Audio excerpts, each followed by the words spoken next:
पुनर्जन्म की मुख्य कारण जानने के लिए इस छोटी सी कहानी को अंत तक जरूर सुनें, ताकि पुनर्जन्म की सारी बातें आप पूरी तरह से समझ पाएं। एक बड़ा ही विरक्त और त्यागी संत थे।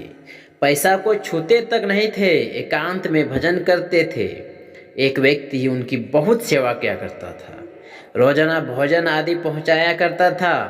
एक बार किसी जरूरी काम से उसे दूर शहर जाना था, तो उसने संत से कहा कि महाराज, मैं तो जा रहा हूँ, आपकी सेवा कौन करेंगे फिलहाल। तो संत बोले कि भैया, हमारी सेवा तुम्हारे अधीन नहीं है, तुम जाओ। उसने कहा कि महाराज, पीछे न जाने कोई सेवा करे ना करे, मैं 20 रुपया आपके सामने यहाँ गाड़ देता हूँ, काम पड़े तो आप किसी से कह देना। बाबा जी ना ना करते रहे, पर वह तो 20 रुपये गाड़ ही गया। अब वह तो चला गया, पीछे बाबा जी बीमार पड़े और मर गए, मरकर भूत योनि में चले गए।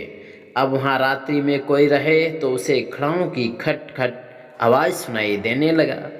लोग सोचे कि बात क्या है। जब वह भाई आया तो उसे कहा गया कि वहाँ रात को खड़ाओं की आवाज़ आती है, कोई भूत प्रेत है, पर किसी को दुख नहीं देता। वह रात्रि में वहाँ रहा, उसे बड़ा दुख हुआ। उसने प्रार्थना की तो बाबाजी दिखे और बोले कि मरते वक्त तेरे रुपयों की तरफ मन चला गया था, अब तू इन्हें कहीं धार्मिक स्थान पर लगा दे तो मैं छुटकारा पा जाऊं इस योनि से। बाबाजी ने रुपयों को काम में नहीं लिया, पर मेरे लिए रुपये पड़े हैं, इस भाव से ही यह दशा हो गई। अब वे रुपये वहाँ से निकाल कर धार्मिक काम में लगाए गए, तब कहीं जाकर बाबाजी की गति हुई और भूत योनि से उसे छुटकारा मिल गया। इसी तरह की एक घटना है वृंदावन की। एक गली में एक भिखारी पैसा मांगा करता था। उसके पास कुछ रुपये पैसे इकट्ठे हो गए और वह मर गया। जहाँ उसके चिथड़े पड़े थे, वहाँ लोगों ने एक छोटा सा सांप बैठा हुआ देखा। उसे कई बार दूर फेंका गया, पर वह फिर से उन्हीं चिथड़े में आकर बैठ जाता। जब नहीं हटा तो सोचा बात क्या है।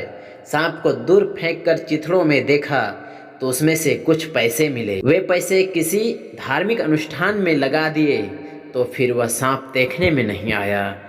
यह जो भीतर की वासना रहती है, यह बड़ी भयंकर होती है।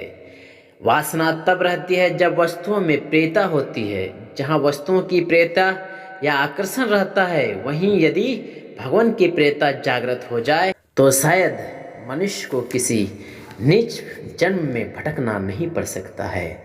शरीर बहुत ही प्यारा लगता है, लेकिन यह निश्चित है कि यह जाने वाला है, और जो जाने वाला है उसकी मोह ममता पहले से ही छोड़ दें। यदि पहले से नहीं छोड़ी तो बाद में बड़ी दुर्दशा होती है। भोगों में, रुपयों में या फिर किसी पदार्थ में आसक्त रह जाती है, जिस कारण से सांप, अजगर, भूत, प्रेत, पिशाच आदि न जाने कितनी छोटी छोटी कुकर्म करने वाले जीव बनना पड़ता है। इसलिए जिंदगी में कभी किसी भी चीज़ के प्रति आसक्तता, प्रियता, लगाव को छोड़ देना चाहिए, क्योंकि यह लगाव किसी न किसी दिन जरूर हटेगी, जरूर छूटेगी। और यदि यह लगाव आसक्त रह गया तो पुनर्जन्म में नामालूम कौन सी जोनी मिलेगी।